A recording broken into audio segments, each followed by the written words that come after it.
So there is this ongoing debate that will probably never end about whether or not supplements are actually beneficial to human beings, or do they just make really expensive urine?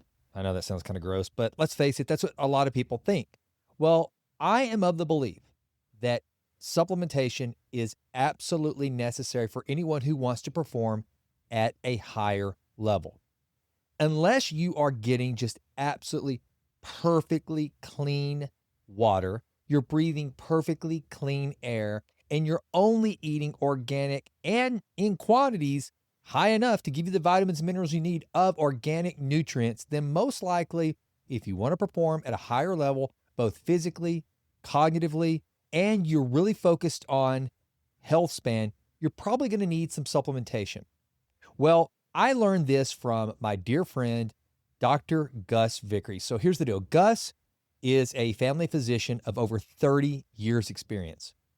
And one of the things that he's always demanded of his patients is that they take good blood work. And what he does is he doesn't just give you a report that says the kind of top line, where do you fit within the general public? He goes at a deeper level to find out at the cellular level, where are the deficiencies in your blood work? And here's what he found after years and years and thousands of patients.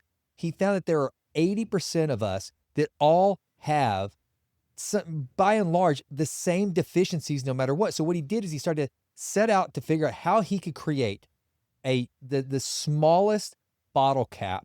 And what I mean by that is the smallest number of individual supplements you could take possible to give you a baseline enhancement for your overall health that would protect you from the toxic environment that we all find ourselves in this modern habitat. And that is what led to the development of the foundational stack from Authentic Health, which you can find at shopauthentic.health.com, today's sponsor. So here's the deal. What Gus has developed is your essential nutrients, which is exactly what it sounds like. It is going to give you those essential nutrients that you're probably not getting from your food, because let's face it, you're probably not eating all organic. And even if you are, you're probably not eating in a quantity great enough to give you the nutritional density that you actually need. Then there's the essential fats. We always hear that we need omega-3s and all these good fats. Well, what Dr. Gus did was he developed a special formulation of essential fats to make sure you get the fats that you need for sustained and better health. And then finally, for that protein synthesis that we all need to build lean body mass and increase our bone density, one of the most critical aspects of longevity, he has developed essential amino acids in his own formulation. Look, this is what Dr. Gus is actually prescribing to his patients and has been for years and has had remarkable results in doing so. So in the debate of supplement or not to supplement, I'm a big believer in supplementation. I don't believe in going out there and just grabbing everything and looking at the wall of supplements and trying to pick and choose and piece it together. I trust physician formulated supplementation. That's what I take. The foundational stack is a part of my everyday protocol, along with creatine and some collagen. These are two things that I will always have in my dietary protocol. So check out shopauthentic.health.com and get your foundational stack right now. And if you will use promo code Jason, you're going to get a discount. So check it out right now, shopauthentic.health.com. Now, enjoy the show. Today on The Jason Wright Show, we're joined by Bronson Hill, a former high-earning medical device sales consultant turned real estate investor, entrepreneur, and founder of Bronson Equity, a firm committed to helping successful professionals build predictable passive income through multifamily syndication and alternative investments. Bronson's journey began in 2006 when he bought his first rental house, and after refinancing and clearing about $400 a month in cash flow, he realized the potential of real estate to replace his income. He then expanded into Ohio single-family rentals, planning to acquire at least 30 homes to build freedom through cash flow. A conversation with a family member turned the page. Your plan sounds like a lot of work. Why don't you just do multifamily? That question led Bronson to raise capital, launch a multifamily meetup group in Pasadena, California, partner with experienced syndicators, and eventually become a general partner in thousands of multifamily units. Now, Bronson Equity serves as a bridge for entrepreneurs and high-net-worth professionals who want access to institutional quality deals, monthly cash flow, tax advantaged investment structures, and community with like minded investors. When he's not structuring deals, you'll find Bronson traveling. He's visited over 48 countries, training in fitness, composing songs, and working to end modern day human slavery through his partnership with the December Foundation. He believes that true wealth isn't about piles of cash, it's about creating freedom, purpose, and impact. In today's episode, we'll dive into how Bronson shifted his mindset from active income to passive income, what it really takes to raise capital for multifamily deals, the mindset and habits of the ultra wealthy, and how you can align your investment strategy with your purpose and lifestyle, no matter where you are on your journey. Bronson Hill, welcome to the show, brother. I'm excited to be here, Jason. Good to talk some shop and learn more about what we can add value here. Well, I'm excited because we're going to talk about wealth building today. And it's one of the things that I basically escaped corporate America to to try to start building wealth as an entrepreneur. It's been going on 22 years ago, I guess. And one of the things I always tell people is that I have successfully avoided a real job now for over 2 decades. And that's one of the things that whenever you start pursuing wealth and wealth creation versus just a job, life can change. And as I researched your background and some of the things that you've done and a lot of what you talk about, that's exactly what I would say that is your wheelhouse, which is wealth creation, wealth accumulation, and building wealth and building assets that will build that wealth for you. So with that little tee up, and of course, before this show start or after in post-production, we'll give your full bio and all that. But I want to hear directly from you. How did you get started with your investing trajectory and building wealth for yourself? Yeah, so I was in the corporate world. I did medical device sales for about 10 years. So I did well as a medical sales professional, was making over $200,000 a year, working with physicians, primarily with heart surgery and other things, very specialized, was very interesting. The thing I didn't have control over was really my time. A lot of people, you can make good money, and a lot of people say the term financial freedom, but really for me, it meant time freedom. I wanted to be able to take vacations. I wanted to be able to write the book. I wanted to be able to spend time with my family and do the things that really matter. And I think that, for, like you said, 2 decades of doing this now on your own and kind of having your own flexibility, it's once you've tasted that, it's hard to go back. So I kind of saw people that live this way, and I said, I want to do that. So but my biggest aha was seeing, a couple of physicians that were making over $2 million a year, which is a lot of money, but they're working 60 to 80 hours a week every week. And I just said, I don't envy them. I don't feel like they're living a life of freedom. And so, and it's not just freedom for yachts and Mai Tais and travel and all that. And those things are great, but really what's your purpose? What are you here to do? What's the vision you have for your life? What's the reason God put you here? And so to me, I think I'm always chasing, purpose and vision and trying to help others as well. Because my thought is it's a tragedy that most people do a job they don't like. And, it was the golden handcuffs. I was stuck in a job that I had to do because I needed to pay the bills. But that, seeing on the other side of that, there's this whole other life. And I think one of the things that really helped me, because I was kind of scared to death to leave. A lot of my family's in education and they're really stable jobs. Like, why would you leave your great job? These golden handcuffs. And I just said, I want to be 70 years old, 80 years old and be like, I wish I would have tried, right? I wish I would have actually given it a shot and tried. And then I had a couple of friends that are entrepreneurs. They said, well, we think you should quit your job as soon as you can, just so you can pursue this because you're doing really well in the real estate, other things that you're doing. And I can get into that story. But, and they said, if it doesn't work out, you can always go back to medical sales. And I was like, oh, I can always go back to medical sales. It was like a revelation, but I actually could go back. So a lot of times we make the life out to be really scary if something doesn't work, like I'm a failure or something happens versus, no, this is just information. This thing didn't work and let's try something different, right? And it's amazing. It's just a very different mindset on a way you can really experience a lot of growth. You're so right. And before we even get into all the tactical ways of building wealth and whether it's buying income streams, whether it's buying real estate, I think you just nailed something there that a lot of people need to understand because I went through the exact same thing. Of course, now there is a caveat to that. I'm 50 years old now. I was 28 whenever I set out. But that was what kind of got me to make the move was 2 things. One, the first job I had right out of undergrad was I got to be around a lot of senior executives, and it seemed like every one of them that at that time, I guess, were about the age I am now, they were all ready to get out of corporate America to one day set up shop, hang out their own shingle, and buy some little small business and retire somewhere. That's what they were looking forward to. And I remember early on, man, scratching my head thinking, why in the world are they waiting? I mean, these guys are well heeled. They all drive nice cars. They're members of the right country clubs. I've seen their homes. Why are they waiting? And then, secondly, what you mentioned, whenever you come to that realization, like for me at least, it was the worst case scenario is bankruptcy. I'll lose it all. But if I do, let's say I'm 28 at the time, I'm 30, 32. I still got a lot of runway. And that's what a lot of people I think miss is that this life, our runway is much longer than we give ourselves credit for.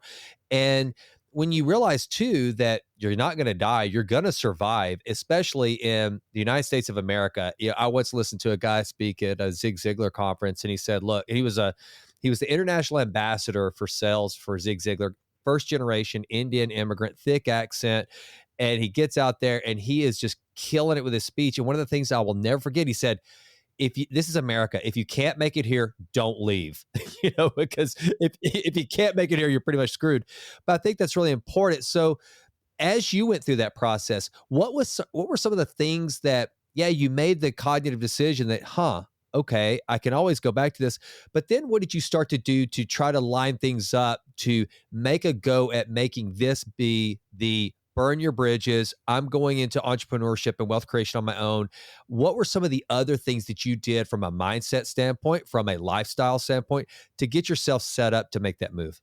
Yeah, I think there's a lot of things. There's several I think are key because I know a lot of people. Like for me, for 10 years, I really wanted to be doing something that was my own thing. I was making a lot of money. I was a top sales guy. Yeah, I was just like, man, I want to. If I had my own product, my own service, and they were just hated that like slap on the back. Hey, great job. Do better next quarter. Like keep growing. And so just trying to discover what would that look like actually to have my own thing. So when I discovered, raising money in real estate, it's a little bit of my stories. I've raised now over $50 million to do different real estate projects and other things like that. And when I started to experience some success here, I'm a big fan of side hustles, where basically I have my job, right? Someone has their job, and they start this other thing on the side that I call it like a low risk experiment, right? I'm going to go to local real estate meetups. I'm going to go look for properties in the neighborhood. I'm going to make some calls and see if I can, people would invest in deals. Like I'm just going to start doing these things that they involve time, maybe a little bit of money. But if it doesn't work, you don't go bankrupt and you don't die, right? These are not high risk things. There's a lot of things in life like this, Jason, as you know, if you're willing to put in a little bit of time, the worst thing that happens is you lose some time you put in there. You learn some things, and so that's actually a gain. But you may lose a little bit of money. But so it's just one of those things. If you look at everything, nothing truly is failure. I think there's a big shift there. That there's a great book. Actually, right before I was getting ready to leave my job, I more than replaced my income through real estate and other things I was doing. And I have a cousin who's very wealthy, and he said, "Hey, you should read this book." And it's called "Before You Quit Your Job." And I was like, "Man, that's just kind of cliche. Why would you like use this book?" It was by Robert Kiyosaki as well, wrote the book Mhm. Rich Dad Poor Dad, and it basically gets into the mindset of what it takes as an entrepreneur versus an employee. Now, as an employee, if I make too many mistakes as an employee, what happens? Right? I get fired. Right? I'll get That's right. fired from my job, make too many mistakes. As an entrepreneur, which is really kind of doing something on your own, you have to be willing to make lots of mistakes and then quickly learn. So you'll be like, "Oh, I'm going to try this, and here's my goal. And I'm going to try this thing. And if this doesn't work, well, let's try something different. Whatever." You keep trying new things, so you go, "Okay, this thing actually really works." And so there's that great quote by Michael Jordan, and he says like, "I'd missed 50,000 shots, and I've taken the game-winning shot, 26 times and missed, and all this." And he's like, "And I'll keep failing, or I'll keep shooting." And it's just the idea of like, I've got to be willing to keep going and keep taking shots. And I think when we stop that effort, we stop kind of doing that, it starts to really limit our ability to grow. And so I have a theory that your willingness to be able to go into uncertain situations and risk is directly equal to your willingness or your ability to succeed. So let me say that again. Your success in life will equal your risk tolerance, right? If you're willing to take risks, you will be more successful. Now you have to be willing to stomach things that don't work, things that fail. But again, it doesn't mean that I'm a failure because it didn't work. It means that, okay, this thing didn't work. Let's try something different. I love that. Are you familiar with James Altucher? Do you listen to any of his I've podcasts? heard of him. I don't really listen to his stuff. It sounds, yeah, it's definitely Dude, familiar. you'd love him. Check out James Altucher. I had the privilege of being on his show. Gosh, been a couple of years ago now, and he's awesome. And one of the things he says is exactly what you just mentioned. It's about creating these small experiments. A lot of people listening to this right now, they think that I made the comment earlier about burning your bridges. A lot of people think that if I'm going to do something different than my 9 to 5 or whatever I'm doing, then I have to burn my bridges. I have to completely rearrange my life, and it's all or nothing. All the chips to the middle of the table or nothing. As opposed to, why not just place a small bet on yourself? Why not just? And to your point, it's that reframing. Applying that growth mindset of, this isn't do or die. This is a game. It's a learning experience, and that's another thing that I think you just kind of mentioned real briefly there. About it being a game. That's another thing that I've tried, and man, let me tell you something. I don't have it all figured out. I don't pretend to, and I still will retreat into my uber conservative mindset on things. But whenever I'm really clicking, that's one of the things I look at all of life as. It's this game we're all forced into playing.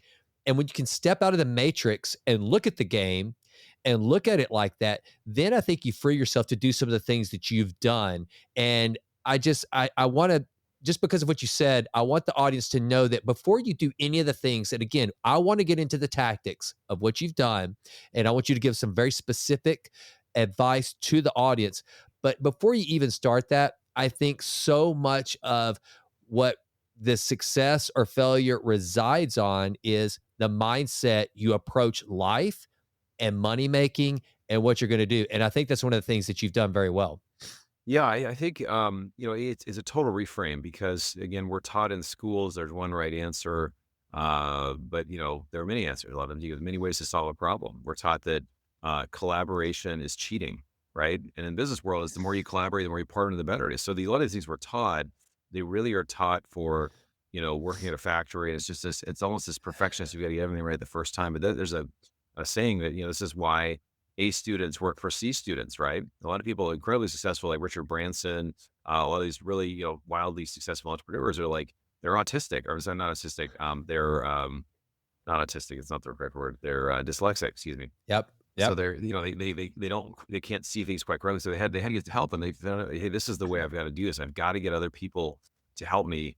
And it's just, if I'm okay to realize, hey, some things aren't going to go as well, and let certain things go, I can really be successful. And so there's a great book. One of my favorite books of all time is called The Gifts of Imperfection by Brené Brown.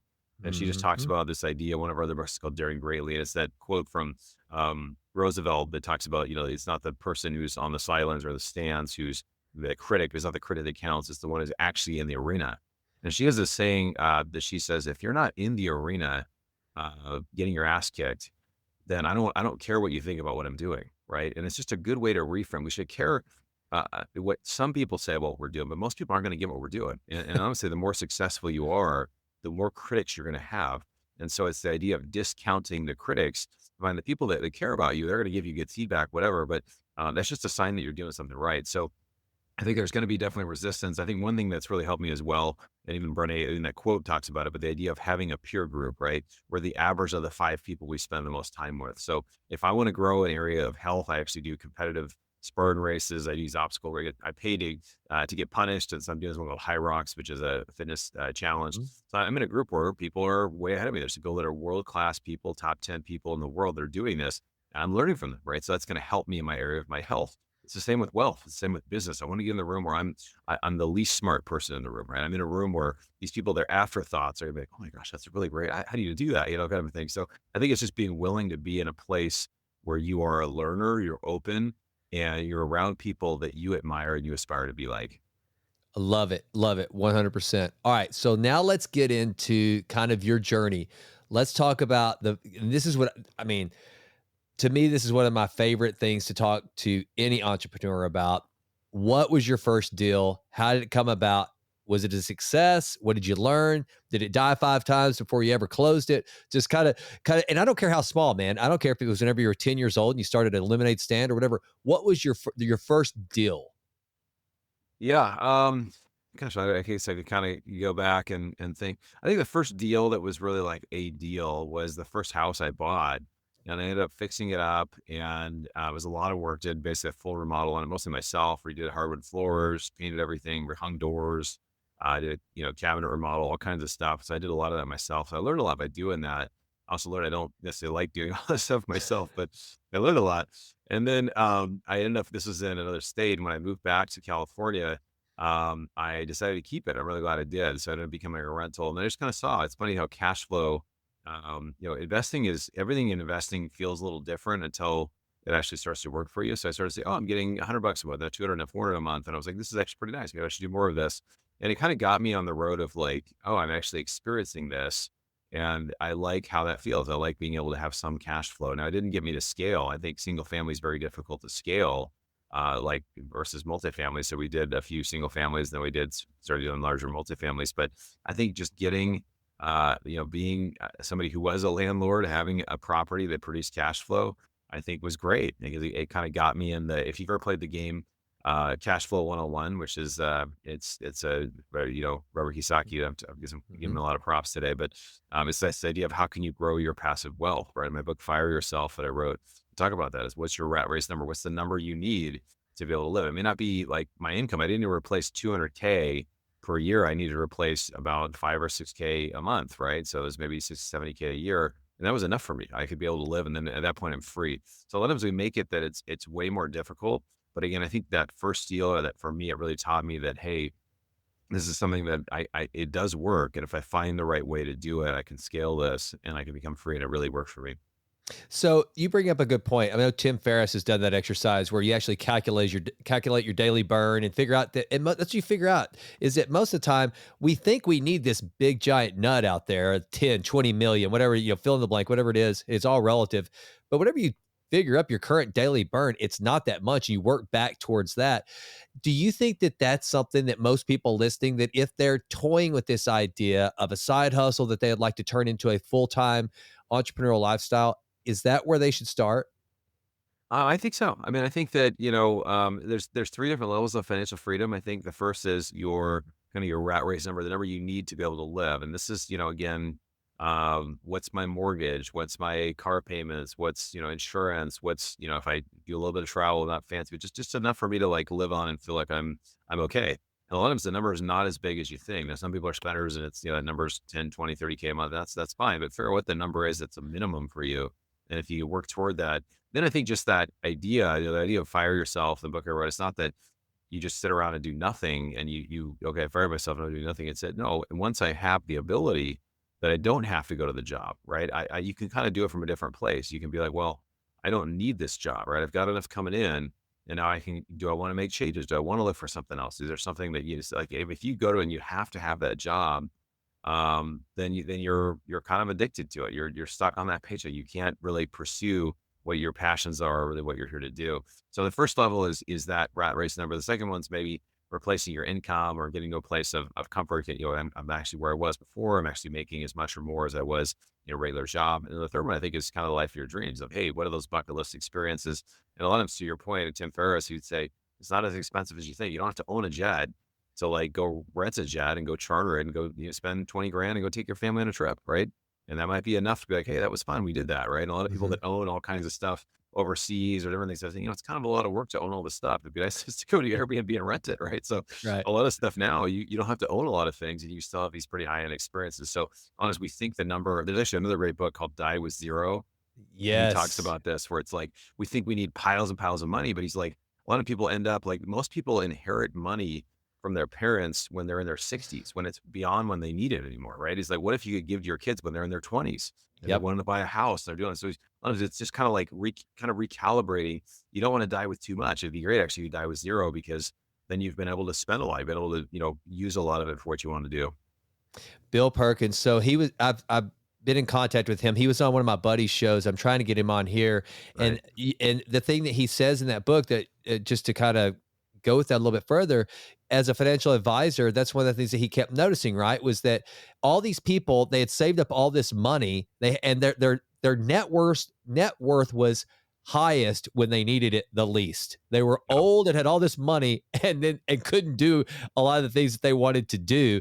And so again, it goes exactly to what you're saying. So much of this requires almost a rewiring. Step out of the matrix and rewire your brain to kind of just put aside a lot of the things that we've been force fed for so much of our lives. There is another way to live. So I think that's very important. Now, let's talk about some tactics. Okay, so you have obviously scaled a very successful real estate business to the degree that you now, I presume, are a sponsor on deals. You go out, people like you know, are wanting to give you money because like, hey, you got a proven track record. You're the sponsor. You go find deals. But it wasn't always that way. You were doing your own deals. So take us through that first house that you. It sounds like it was kind of a flip situation at first. You fix it up, you do a lot of the work, you get some equity, and then when did you start to really like scale into the multifamily? And was it duplex, then quadplex, then all of a sudden, holy crap, I found this 225 unit in foreclosure and you figure out how to make that deal work. Kind of what does that story look like? Yeah, yeah. So, yeah, a lot of people do that where they'll just for years do the, duplex, fourplex kind of work through it. We did a few. I did the one project, and then years later, I decided to kind of really want to scale up. Do more of this. We bought single family houses in Cleveland, and some of these were $15,000 to $30,000, and we buy and hold them, and it worked out well. It just wasn't really producing the cash flow that I needed, and so there's a saying, when a student is ready, the teacher appears. And so I had a cousin who'd been doing multifamily investing and, thousands of units for years. And we just really hadn't been as close in touch. So then I said, "Hey, here's my plan to get these 30 houses and do this." And he said, he's like, "Why don't you do multifamily?" And I said, "Well, I don't have the money." And he said, "Well, you can raise the money." And so he taught me about something called syndication, which is just basically putting people together in a deal. And so I just basically, I didn't realize, I have this 10 years of medical sales experience. It's very much a sales skill to go raise money. And so I just started kind of getting the word out. And I had a lot of conversations with friends and family, and none of them invested. But I started to meet up in Pasadena here, and I had a guy come to the thing, the meetup. And there's a difference between being an expert on something and being a leader, right? I was not an expert at the time, but I was a leader because I was in the front of the room asking the dumb questions, right? So he said, "Hey, I'd invest in one of your deals."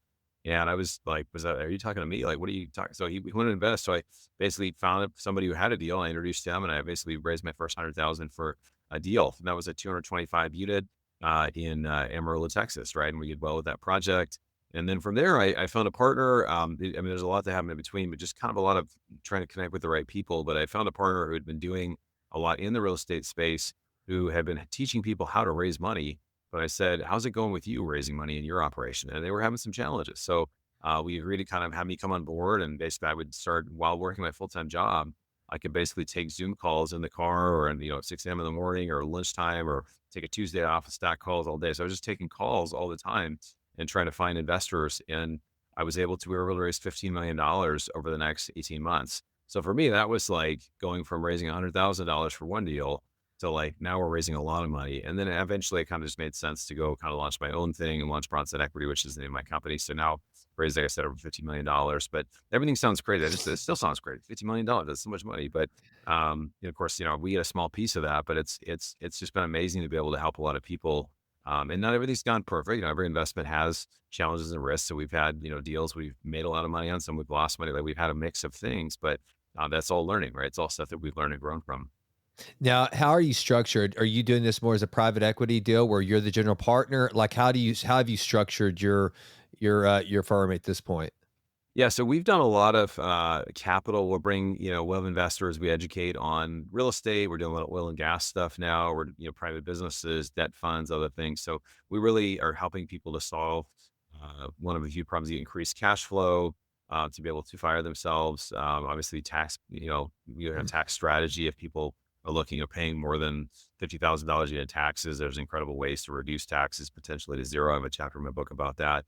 And so we will be a general partner on some of these projects, where we kind of co-manage, or we're a part of the deal as well, some of the real estate projects. And then other ones will be what's called a fund of funds, where we basically raise a fund. We'll invest, a couple million in a deal. We'll get better terms. So one example, recently we did a large self-storage deal where we brought, a couple million to it. We got a higher class of shares. And so we were able to get investors a much better deal rather than having just coming direct as a small investor. So there's things like that we do. And then we actually do a little bit of operations ourselves. We're now starting a development fund in Southern California to help go into some of the areas where there was fires here, and basically put modular homes onto some of the burn land. The economics are phenomenal. So and also we get to help rebuild an area, which is very meaningful to me as well. So whenever let's talk about giving this audience some actual strategy, because some people are going to hear this, they're going to be like, all right, I make a buck 50, 200 grand a year. I would like to do this. I don't have the cash saved up. I've got 50 grand saved in a little nest egg and a little retirement fund that has some cash. Uh, you're telling me that I can go out and buy 100 unit apartment complex or even a quadplex. How in the world could I make that happen? And another thing too, and I don't want to make this kind of like a Kiyosaki versus Ramsey deal. I know those two have like had some online chat or whatever. And I'll be honest with you, I read Rich Dad Poor Dad years ago. I've read all of the Complete Money Makeover by Ramsey. I think there is strategies. A lot of it sets with where you are in life and just kind of write your own mentality. I don't think it's a right, wrong. I'm not going to demonize anybody, but there's probably somebody out there, Bronson, that's like, well, I've heard from Dave Ramsey for the last 15 years that I am never supposed to assume any debt. All debt is bad. Yeah. How do you square that? And what advice do you give that person that's like, I'm ready. If someone could show me the blueprint to escape from my day to day at a CPA from whatever, I would be willing to do it. And I love real estate. That's what I want to do. I'd like to talk about buying some cash flow as well because I know that you've done some of that. I think is so. But just for this first one, let's talk about real estate. What would you tell that student? Yeah, well, I think I loved your analogy there, the Kiyosaki and Dave Ramsey.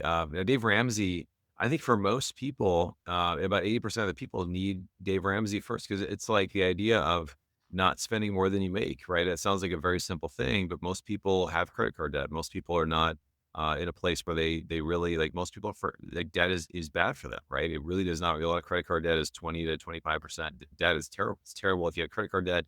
Honestly, that's the best investment. If you have credit card debt, you're listening, like pay that down first, right? That will actually help you more. You'll guarantee yourself a 25% return per year if you start paying that out, right? You'll do really Right. well. So that's a great return. Now beyond that, Robert Kiyosaki would say this. He would say it's selfish to only use your own money, and he would say it in a way that was kind of funny, but it's also like, well, it's kind of true. Like, hey, it's not, I can't do that because I don't have the money. Well, it's how can I do that, right? If I had to raise millions and millions of dollars, well, how would I do that? How could I do that? I'm not sure. Well, you get around people that have lots of money or need to ask questions of what kind of deals would they like? What's around there? So I think really the way that people get to where they want to go, there's two methods of investing that people have. If people have a lot of money, obviously it's easier because you have money, you can passively invest. We do deals, there's other people that do deals out there. And, you can put money with someone who, Warren Buffett talks about this, unless you learn how to make money while you sleep, you'll work until you die, right? So making money while you sleep, it's not having an online business, it's not running a single family rental, it's not doing online stock trading, all this stuff, it doesn't happen while you sleep. You're actually actively doing it, right? So passive is, hey, I do a little bit of work, so I bet the thing and then I invest. So that's, if you have more money than you have time, you do that. If you don't have money or don't have enough money, maybe you got 50 or 100K, but you're like, hey, I really want to grow this. Maybe it's looking, hey, can you leverage your time to really create value for other people? So the best way I think this happens is by going to get around people that are wealthy. Go to real estate meetups in your town. Go to conferences. Who goes to real estate conferences? People that have money that do real estate, right? And you're going to learn a lot. You're going to find people that are very serious, typically. And so I think being able to, it goes back to the principle of, the average of 5 people. If you're around people that are wealthier and they're doing things and you're like, hey, I'm here to help. What can I do? Eventually you'll start to see, hey, here's some ways I can help these people, right? They're really busy. If I could find them a deal that's in their buy box, they would probably do it with me, right? Because they trust me and whatever. So it's this kind of like, how can I help someone get what they want? And what really helped me is somebody said this quote of make yourself valuable to valuable people. And I never heard that before. And I was like, what is that? Well, who's providing value or who has money that needs something, right? Is there a way that I can help them? A way I can create value for them? And that's how people get paid. I'm very happy that Jeff Bezos is a millionaire because I order stuff. Some just came over to chat here where it came to my house and, some from Amazon showed up at my doorstep, right? And it's super easy. I don't have to even leave my house to go shopping. It's awesome, right? So people creating value like that get paid. So I think if you find a way to create value for someone, that's how people get to the next levels. I don't have do A, B, C, and D, but I would say if you go to a real estate meetup a week, if you go to a conference every quarter, if you're out there and you're asking the question, not what can I get from someone here, but what can I give to this person, you will find a way to grow and you will find a way to be, someone will pay you very well to do what you do if you're good at it. Now, what if you're somebody out there and these wealthy people, you've had some success in whatever it is. Let's say that you've just kind of been buying and fixing up and flipping houses, maybe you bought some multifamily. And because of that, a lot of people around you have said, "Hey, if you ever find any deals, I would love to participate." Let's say that you knew 5 people that were good for a couple hundred grand. So you could raise $1 million pretty easily from, doing a kind of a pass the hat type situation. How do you put yourself in kind of your position where I don't want to put a ton of my money into all this or all my money, but yeah, let's syndicate a deal. Let's go find let's go put $1 million together. Then what do you do to keep yourself making money and building upon that? How do you get that scenario going? Yeah, so, the kind of situation you explained is yeah, you're finding basically it all starts with finding an opportunity, right? What's the opportunity? If you are excited about something, let's say you find, a duplex or a triplex in your street that you're like, "Hey, I know the owner, I think I get a good deal on this," or maybe I could do it. Maybe sometimes you can even do it without money down. I mean, it's crazy. There's a guy named Cody Davis, and Cody Davis started at 19 years old, and he would go around and now Cody Davis is 23, but he would go around and basically just find out who owned apartment buildings, and he would just, like, reach out to, like, skip trace or call him and say, "Hey, I'm an owner over this other hey, I'm a young guy, and I'd love to hear about some of your successes. Would you go for getting coffee sometime?" And he would just get together with them and just let them tell their story, let them tell what they did. These are things that, like, people are very successful, and their family maybe doesn't really care, doesn't really know, like, but he's just there and kinda willing to listen, and he just kinda, hang out with them, whatever, and then eventually they'd end up kinda selling something to him or give it to him at zero financing or some sort of seller carry. And now he has over 200 units that he basically started with $0 in. He's 23 years old, right? And these are single, multis, different things. And so a lot of times we think, oh, it's got to look a certain way when it really just comes down to, am I willing to connect with people?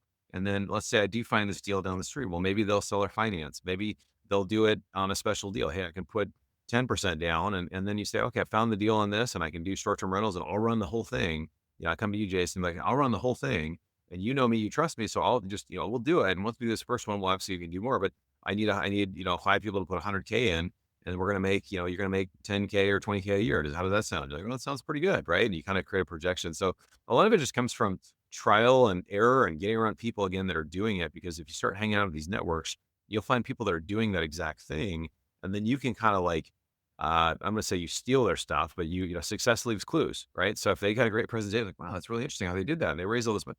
Well, let me get that presentation. Let me see, is there a way I can kind of like create a presentation around this new thing that I'm doing? So I think it's being willing to be a learner. It's being willing to ask for help. And this is where mentors are great, right? I have people that I go to when I have a problem. It's like, hey, I'm trying to get this thing done. I don't know how to do it. I have a group that I run. It's a mastermind group for high net worth investors. And a guy in there is trying to buy a hotel in Spain. And he's like trying to figure out the financing of it. I had some ideas. Like, what if you find someone in the area who can help you get a loan there, right? You can't get a loan as an American, but if you find a Spaniard who's wealthy, who will just sign on the loan for you, and you give him 10% of the deal, you've got 80% of the financing fee. You got the whole finance. Instead of raising 10 million, you have to raise $2 million. I was like, that's a huge win for you, right? So I think just trying to find shortcuts. There are ways to do a lot of things. It's just you got to be willing to talk to a lot of people.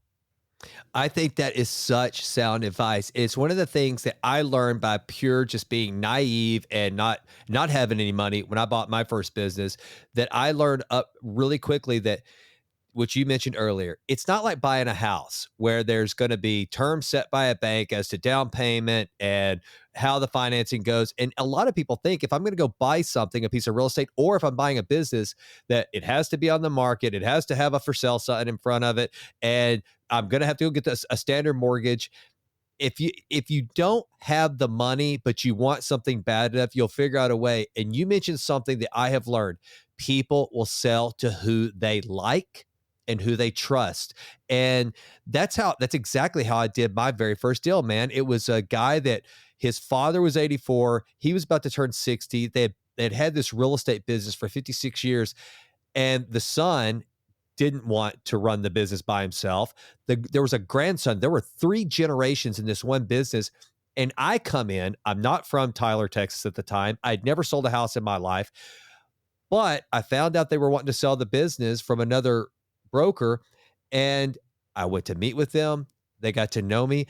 And whenever I told them how I was going to structure the deal, they were like, yeah, we can't do that. We just can't do that. That's too risky. But eventually we did it. and it worked. And all three generations stayed with me for 7 years. And that's what I always tell people is like a lot of times it's just going in because you mentioned it. Finding the deal first, I think, really helps because it will inspire you, right? It'll pull you and it'll give you that story to tell the other investors. It's like, here's why this is a good deal. Here's how I know we can make this work. This seller is willing. And a lot of people, my wife, we deal with this sometimes. There was a business that I was looking at earlier. She said they would never sell. I said, oh, sweetheart. I said, we're business owners ourselves. The right person walks through our door on the right day. We'll say, here, there are the keys. We'll figure out the terms later. Take the thing. Every business owner has that day. And so the only reason why I'm babbling on about this is because I want to drill into this audience's head that most of the best buys, if they've got a for sale sign on them, it's probably not a deal, right? Right. There's not a deal to be had. But if you will knock on somebody's door and say, will you sell me your business? Will you sell me your apartment building? Who's going to be offended by that? You're basically flattering them saying, you got something I really want. And then if you befriend them, I mean, and then kissing a note. A buddy of mine and I in business school, when we finished at SMU, we're trying to buy this DME company, a durable medical equipment company. Yeah. We didn't have the capital to do this deal, but there was a physician in Dallas that we were willing to, almost exactly what you described. We said, will you, and folks, kiss the note basically means somebody just signs on and they're co-signing. They're saying, here, I'll assume this much of the debt to get this deal done. But they believe in it, and you give them equity for their signature. And you're going to make the deal happen. You're not going to let this thing fail. So it's really them using their credit to enhance yours. And that's how we got into this DME equipment business, man. And it works. There is no cookie cutter way to do it. And so I just have to talk about that a lot because I think a lot of people, man, again, it goes back to like we're talking about mindset. It's completely upending your what you've learned your whole life.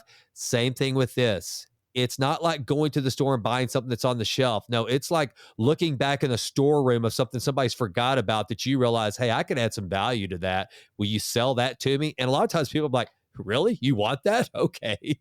So I think that's just a great point to enhance. Yeah, no, I think it's really everything is available. And I think as we're talking to her, as we're into a little bit of this, being willing to ask, right? Being willing to the answer to everything is no, right? Unless you ask. So, if you don't care how many no's you get, and it's the same with dating. It's the same with getting a job. It's the same with a lot of things in life. It's just if you're willing to be someone who asks, what if they say no? It's like, well, what if they say yes? Like how life changing would that be for you? So I've seen people go in. I just saw a guy recently who I respect a lot.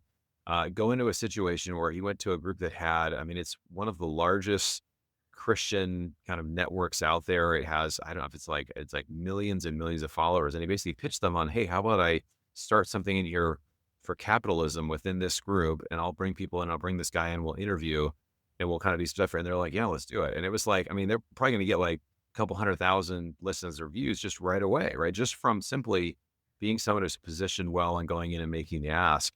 So I think that, literally I see people that are very talented, very, attractive or whatever, but they don't advocate it for themselves. They don't actually try. They don't actually really go for it. So I always want to be somebody who's asking for big and ridiculous things and in my prayers and my vision boards and in life when I talk to people.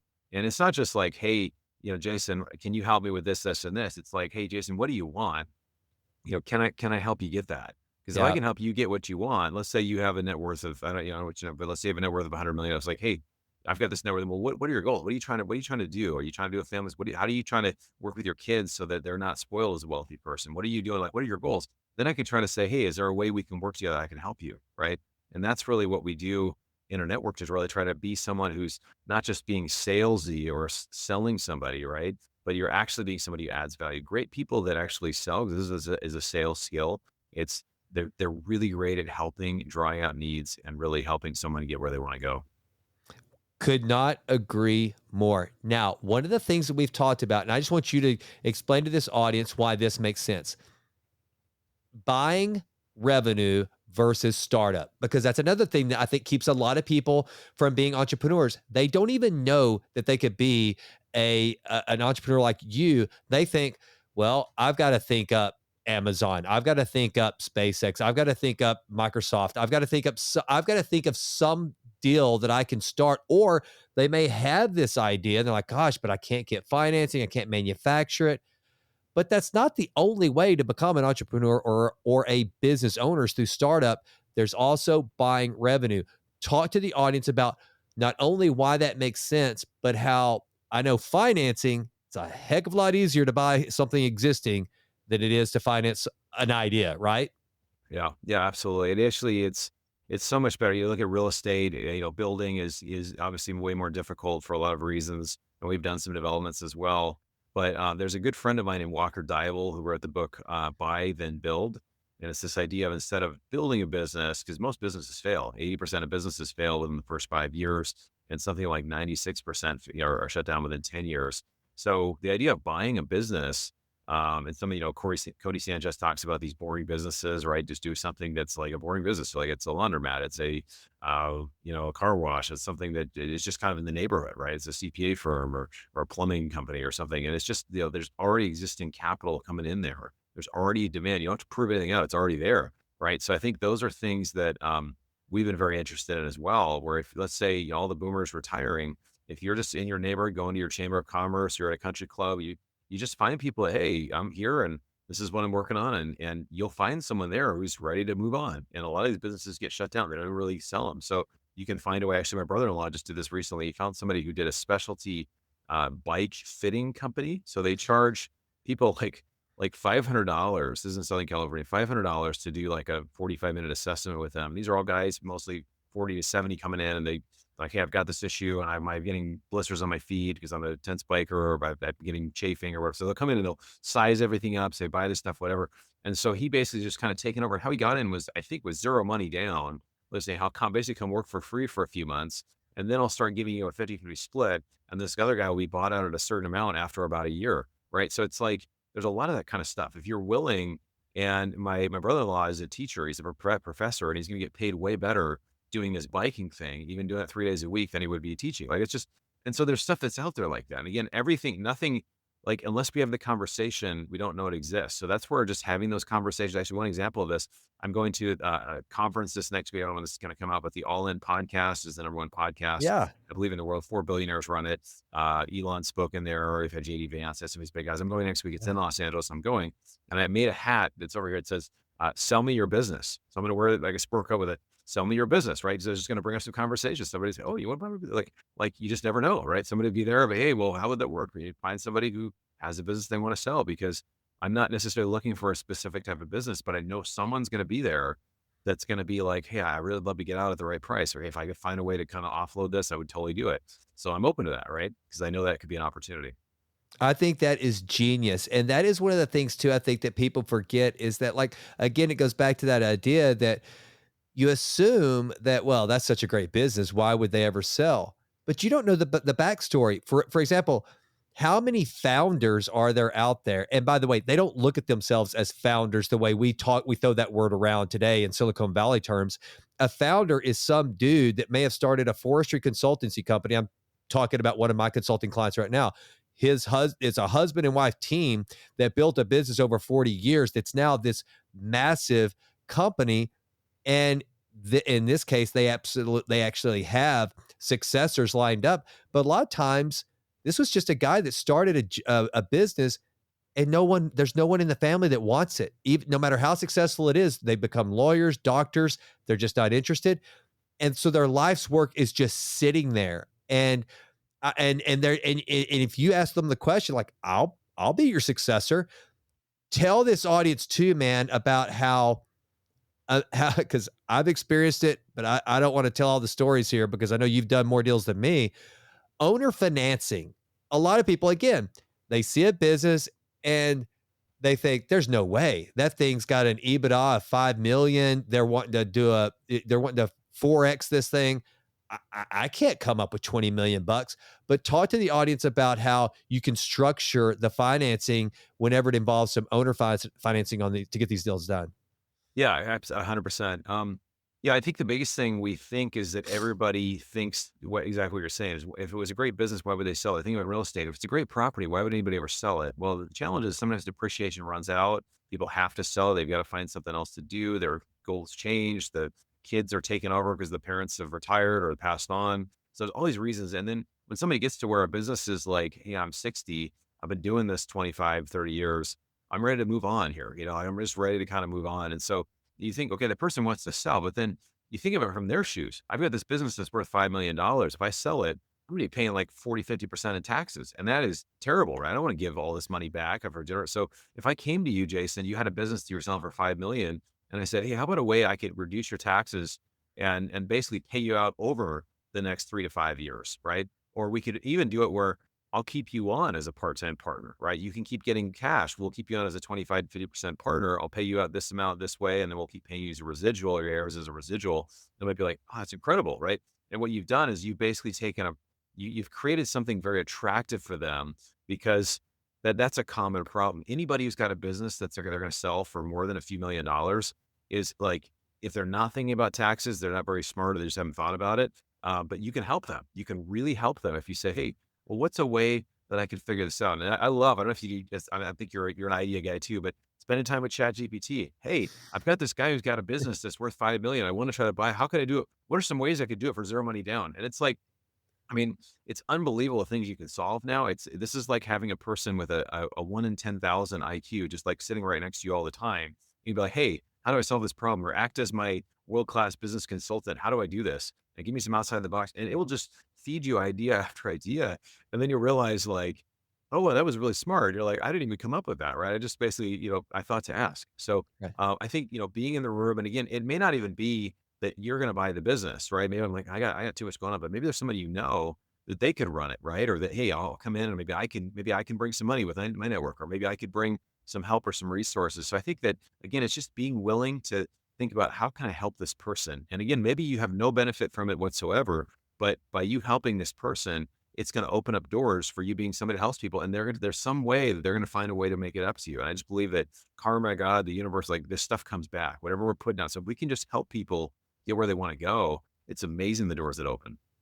Exactly. Again, I keep going back to that first business I bought. I set up their retirement. It became an annuity for them essentially. It was like their goal was to, yes, capitalize on their life's work, but also they still needed income. They weren't, ready to just hang it up. And I think that's one of the things that, again, I've always told people, and you tell me if I'm crazy about this, but one, there's the old saying. I love this. I was just using this yesterday because we're looking at acquiring this supplement company.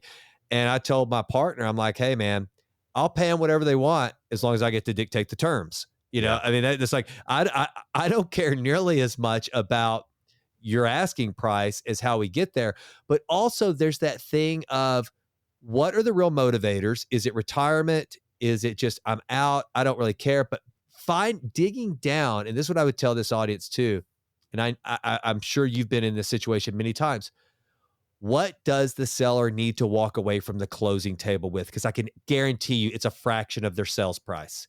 There's some number that is going to make them decide, okay, I feel good if I can just walk away with $1 million from the closing table. The 5 million on the back end is gravy. It's bonus. I want to get it, and I've got triggers set up to make sure that I do. But as long as I can walk away from the closing table with $1 million wired to my bank account, I'll feel good. Everything else is kind of extra. And that's a moving target. I just use million. It could be 500,000. It Yeah. could be 10 million, regardless of the deal. But that's what you're trying to find out. There's these little things, again, that you have to reframe what's going on and figuring out what that person's real motivation is. It's a game changer.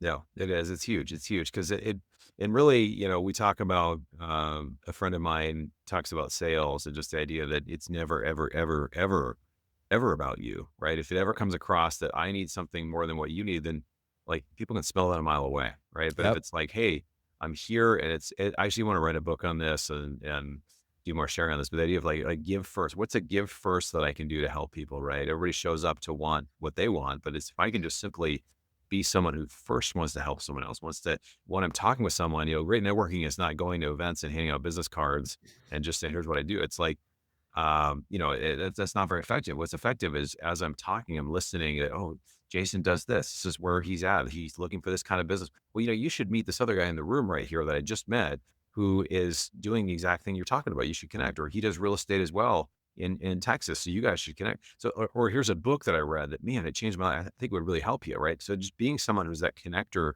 to resources and to people, because that's what people really want and need, right? It's not that they so it's the idea of that give first in relationships, and then once you start giving, being somebody who's a giver, people love having people around like that. If you're someone who shows up and everywhere you go, you're just adding value and you're just helping people, like you get invited to more events and parties and to speak and to do deals, whatever, because they know that you're a generous person, you're a giver. You're not there to take advantage of people, and so that's how most of my business deals have come about, just from being someone who's a giver. So I think that that's one of the best approaches you can have in business in general. 100%. All right, I want to give you the opportunity to do some real life coaching right now because I've got a I've got a little tree farm that I bought a number of years ago just to kind of I had sold my last single family rental house here in Tyler, took the cash, bought a little tree farm, probably worth somewhere between 4 and 500,000. Very small deal, nothing big. But what I want to do is I want to take that little tree farm. I thought I was going to build like a farmhouse on the property. It's like 30 acres. I'm not going to do that. So what I want to do is over the next 5 years, develop a plan to turn that little tree farm into my my second home for my farm home, my or a lake house or whatever, um, or just to build wealth, just to kind of start multiplying it. What would you do if that were your tract of land and you wanted to take it from worth evaluation? I think it again, right now the tax roll, thank God for ag exemptions, it's on the rolls for around 500,000. It would not bring 500,000. Let's say it would bring four. But I want to turn that into 1,000,000 in a short period of time, 3 to 5 years. What would you do? Well, I think obviously you have to kind of look, everything's a little specific. I have a friend who owns a lot of land and owns, tens of thousands of acres or thousands of acres, I should say. And he says they'll find ways to find multiple streams of income on that property. So is there a way? A tree farm sounds like an amazing way. You could brand that, have a website, set up a gazebo, maybe have events there. You could do wedding. I don't know if you guys do weddings, but you could set up just some event space there, or have, bring in the portable bathrooms, but have it like you guys do it pretty nice and probably charge a fair amount to do events there. So that's one thought. You could do something called carbon credits.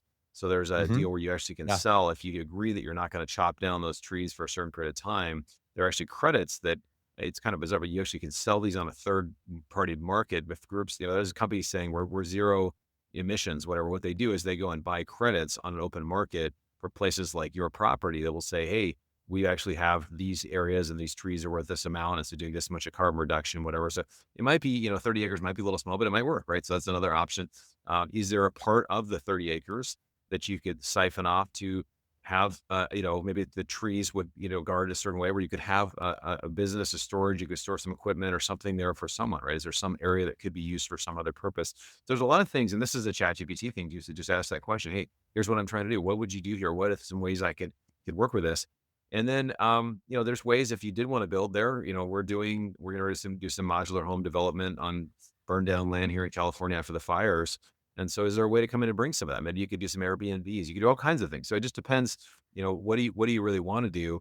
Do you want to have anything developed there? Do you want to have it be, I think the event space is kind of low hanging fruit where it's like, hey, it's here and we're charging, 5K to do a wedding here or something. We've got everything all set up. And, if you could do that every Saturday in the summer, that could be a pretty nice little venue. And so, I mean, there's lots of different ideas. Again, I'm not, in your space. I don't know, but I think those are some ideas I'd kind of consider.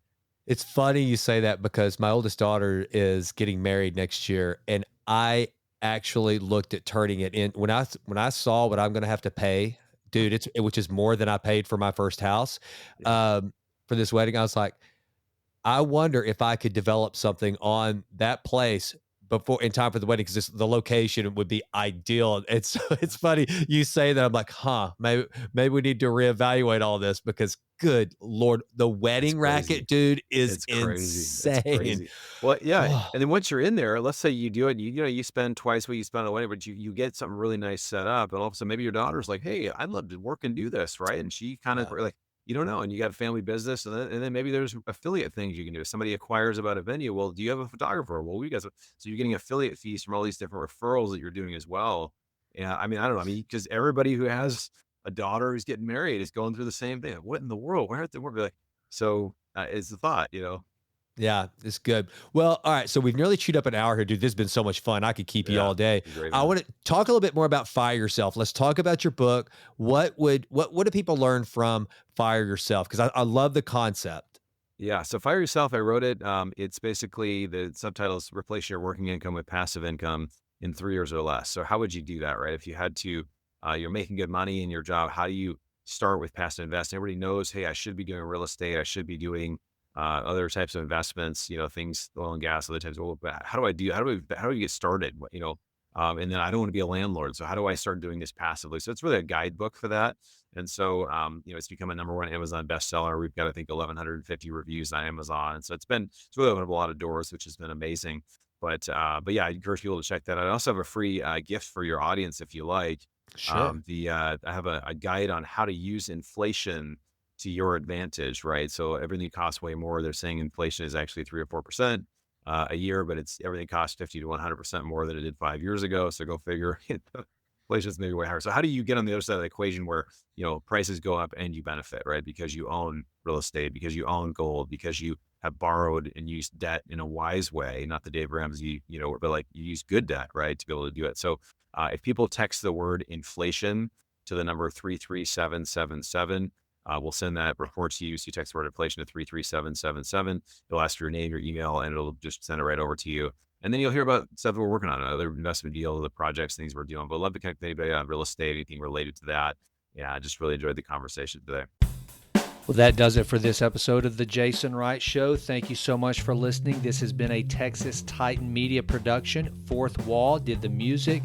And as always, thank you so much for listening. Please consider going out to jasonwrightnow.com and signing up for the Vitruvian Letter.